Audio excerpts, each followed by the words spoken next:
आपल्या आजूबाजूला हवामानानुसार वातावरणामध्ये बदल होतात. त्या वातावरणानुसारच ऋतू ठरतात. आपल्याकडे कोणते कोणते ऋतू आहेत कोणी सांगू शकताय का? अगदी बरोबर आहे. आपल्याकडे उन्हाळा, पावसाळा आणि हिवाळा हे 3 ऋतू आहेत. आपल्याकडे मराठी महिन्यानुसार या ऋतूमधले बदल आणि आपण निरीक्षण करतो. तर पाऊस हा कोणत्या महिन्यामध्ये पडतो मराठी महिन्यामध्ये? श्रावण महिन्यात पडतो. हां. तर आज आज आपण श्रावण महिन्यातल्या ह्याच एका सुंदर पाठाचा अभ्यास करणार आहोत.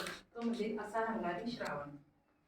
असा रंगारी श्रावण या पाठामध्ये श्रावणात घडणाऱ्या गोष्टी आणि निसर्गामध्ये होणारे सुंदर बदल यावर हा पाठ आहे.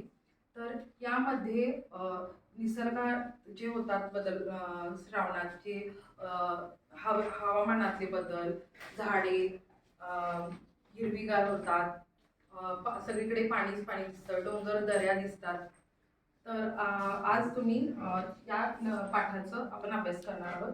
तर सर्वांनी असा रंगारी श्रावण या ह्याच्यानुसार आपण प्रत्येकाने आपापल्या आवडत्या ऋतूबद्दल एक छोटासा निबंध लिहायचा आहे.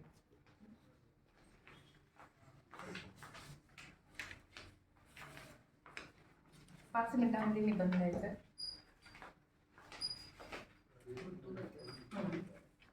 आपला आवडता ऋतू.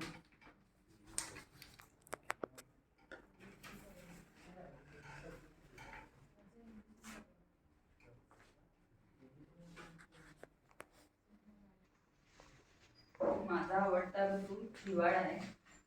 हिवाळा साधारणतः 4 महिन्याचा असतो. म्हणजे साधारण ऑक्टोबर, नोव्हेंबर, डिसेंबर, जानेवारी या महिन्यामध्ये येतो.